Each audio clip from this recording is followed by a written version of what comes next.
The Happy Prince. High above the city, on a tall column, stood the statue of the Happy Prince. He was gilded all over with thin leaves of fine gold, for eyes he had 2 bright sapphires, and a large red ruby glowed on his sword hilt.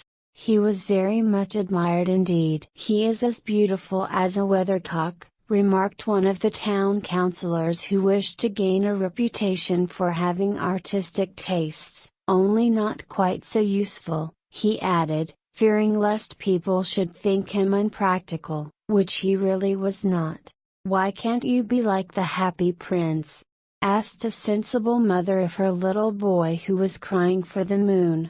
"The Happy Prince never dreams of crying for anything.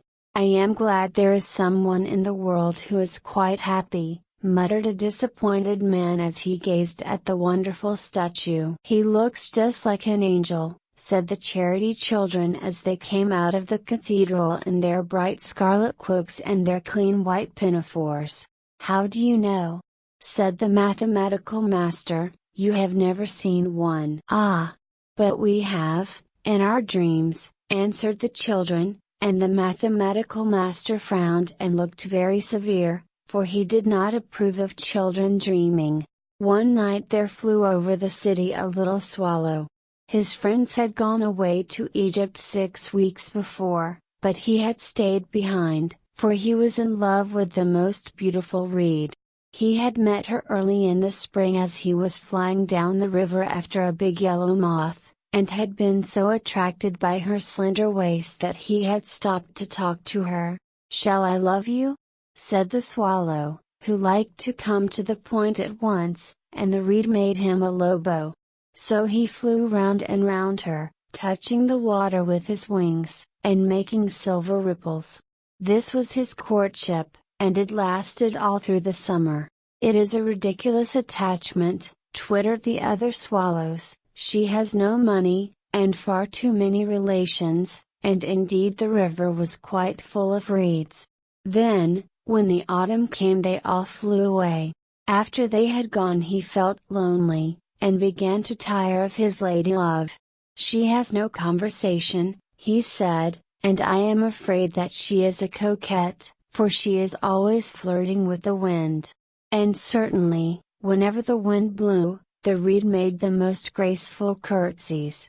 "I admit that she is domestic," he continued, "but I love traveling, and my wife, consequently, should love traveling also. Will you come away with me?" he said finally to her, but the reed shook her head, she was so attached to her home. "You have been trifling with me," he cried. "I am off to the pyramids. Goodbye." And he flew away. All day long he flew, and at night time he arrived at the city. "Where shall I put up?" he said. "I hope the town has made preparations." Then he saw the statue on the tall column. "I will put up there," he cried. "It is a fine position, with plenty of fresh air."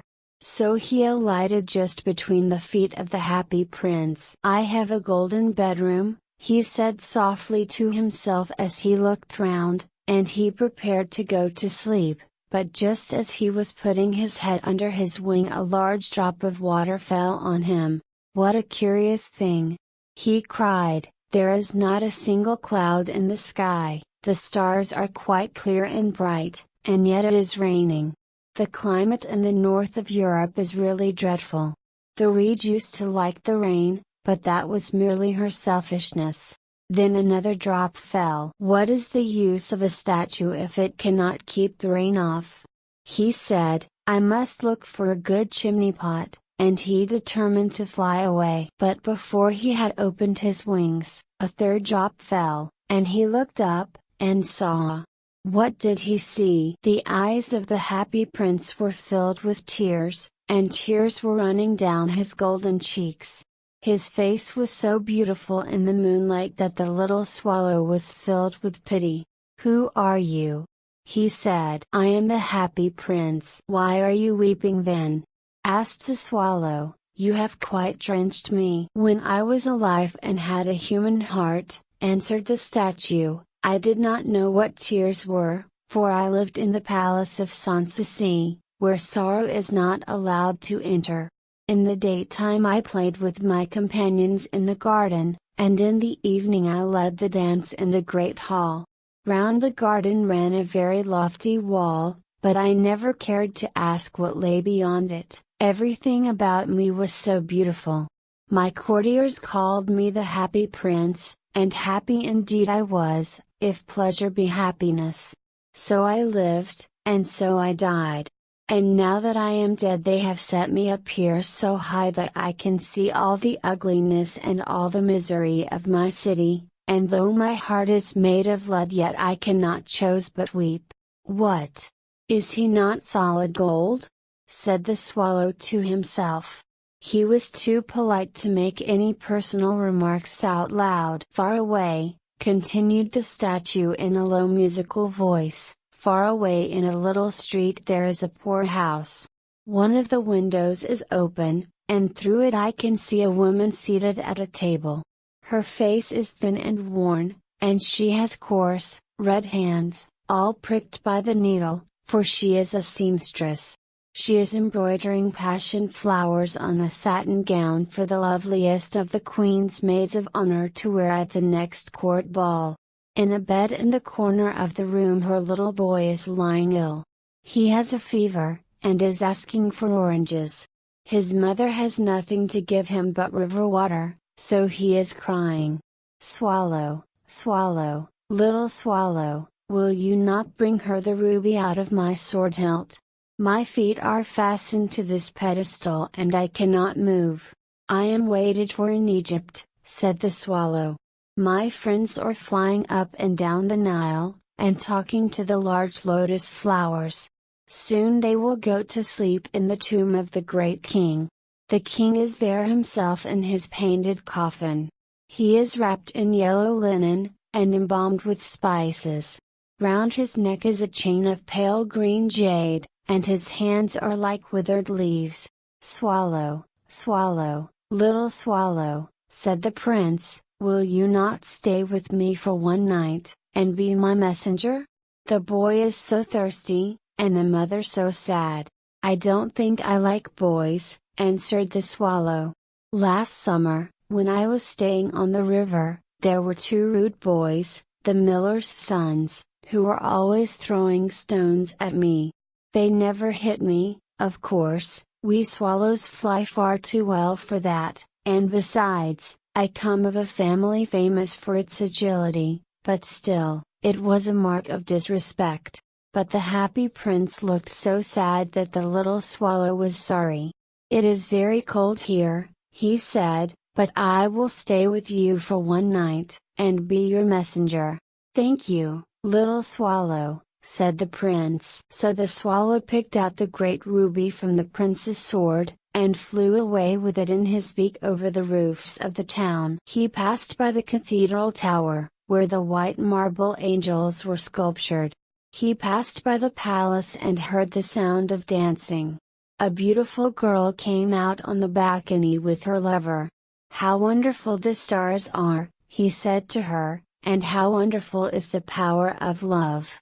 I hope my dress will be ready in time for the state ball, she answered. I have ordered passion flowers to be embroidered on it, but the seamstresses are so lazy. He passed over the river, and saw the lanterns hanging to the masts of the ships. He passed over the ghetto, and saw the old men bargaining with each other, and weighing out money in copper scales. At last he came to the poorhouse and looked in.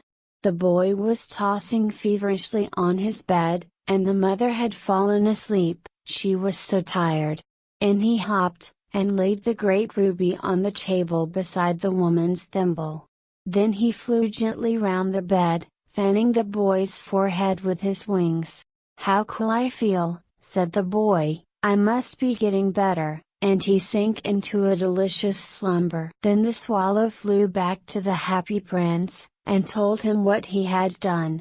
It is curious, he remarked, but I feel quite warm now, although it is so cold. That is because you have done a good action, said the prince. And the little swallow began to think, and then he fell asleep. Thinking always made him sleepy. When day broke he flew down to the river and had a bath. "What a remarkable phenomenon," said the professor of ornithology as he was passing over the bridge. "A swallow in winter." And he wrote a long letter about it to the local newspaper. Everyone quoted it. It was full of so many words that they could not understand. "Tonight I go to Egypt," said the swallow, and he was in high spirits at the prospect. He visited all the public monuments, and sat a long time on top of the church steeple. Wherever he went the sparrows chirruped, and said to each other, "What a distinguished stranger!"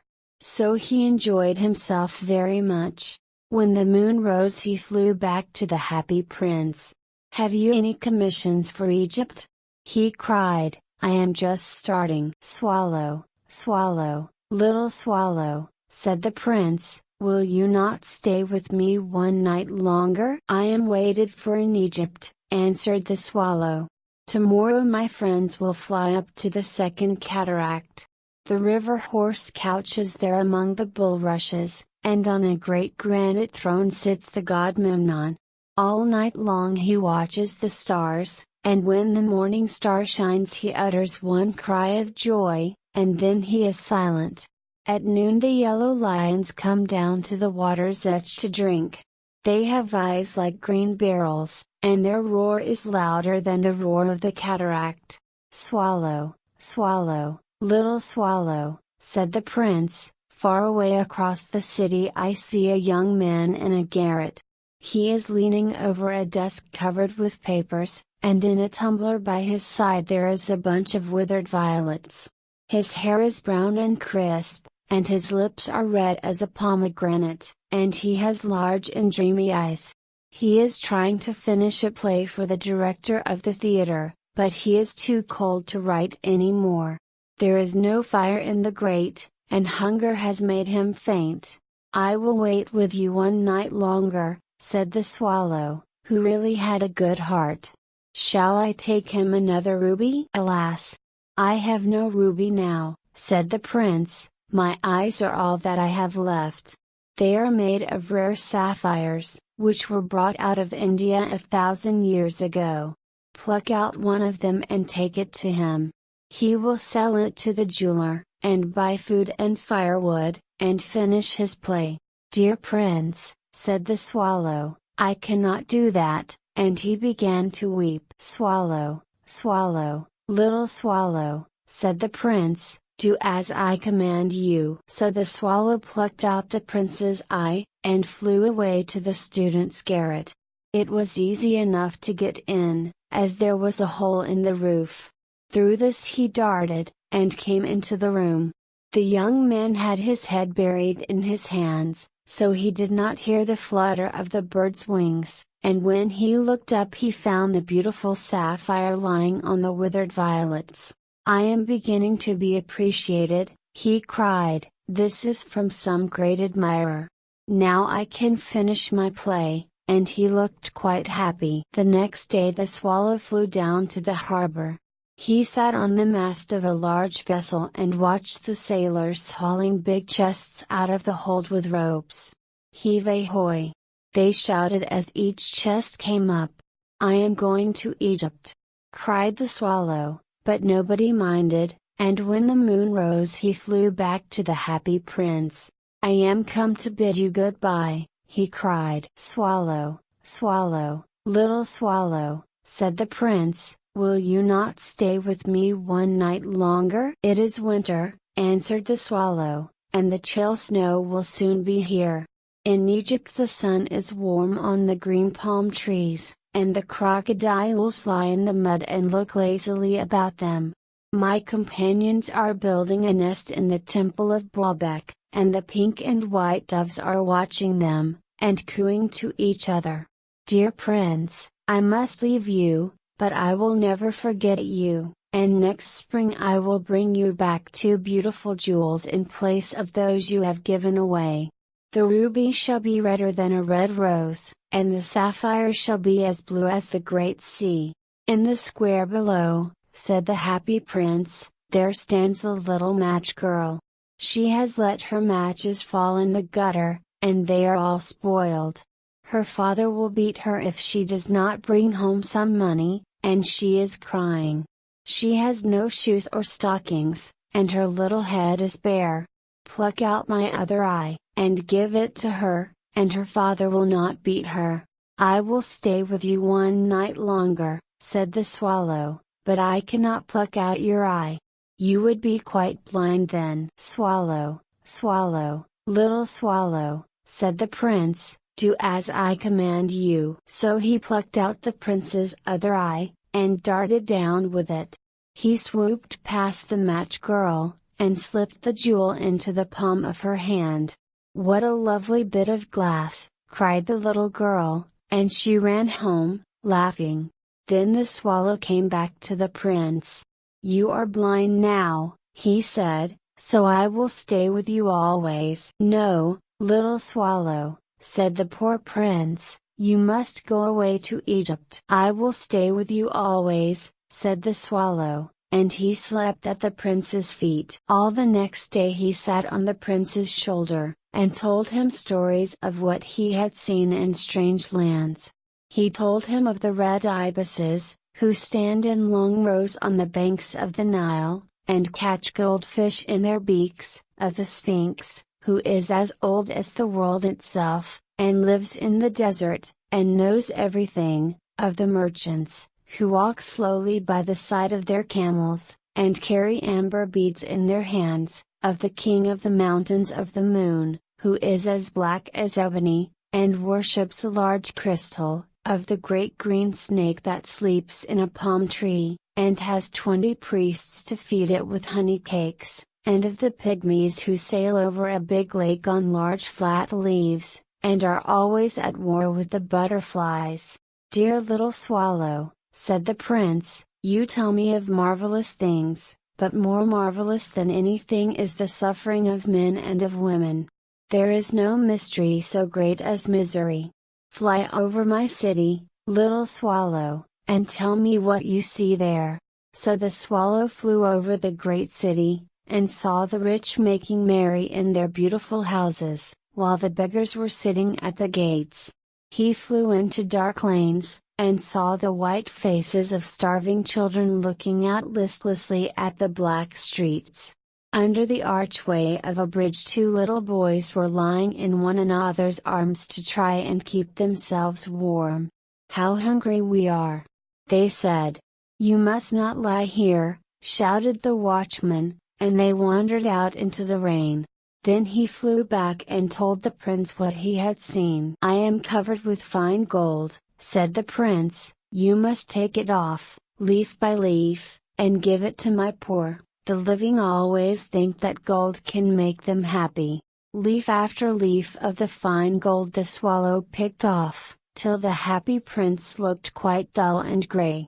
Leaf after leaf of the fine gold he brought to the poor, and the children's faces grew rosier, and they laughed and played games in the street. We have bread now, they cried. Then the snow came, and after the snow came the frost. The streets looked as if they were made of silver, they were so bright and glistening. Long icicles like crystal daggers hung down from the eaves of the houses. Everybody went about in furs, and the little boys wore scarlet caps and skated on the ice. The poor little swallow grew colder and colder, but he would not leave the prince, he loved him too well. He picked up crumbs outside the baker's door when the baker was not looking and tried to keep himself warm by flapping his wings. But at last he knew that he was going to die. He had just strength to fly up to the prince's shoulder once more. Goodbye, dear prince. He murmured, will you let me kiss your hand? I am glad that you are going to Egypt at last, little swallow, said the prince. You have stayed too long here, but you must kiss me on the lips, for I love you. It is not to Egypt that I am going, said the swallow. I am going to the house of death. Death is the brother of sleep, is he not? And he kissed the happy prince on the lips, and fell down dead at his feet. At that moment a curious crack sounded inside the statue, as if something had broken. The fact is that the leaden heart had snapped right in two. It certainly was a dreadfully hard frost. Early the next morning the mayor was walking in the square below in company with the town councillors. As they passed the column he looked up at the statue. "Dear me! How shabby the Happy Prince looks!" he said. "How shabby indeed!" cried the town councillors, who always agreed with the mayor, and they went up to look at it. "The ruby has fallen out of his sword, his eyes are gone, and he is golden no longer," said the mayor. "In fact, he is little better than a beggar." "Little better than a beggar," said the town councillors. "And here is actually a dead bird at his feet," continued the mayor.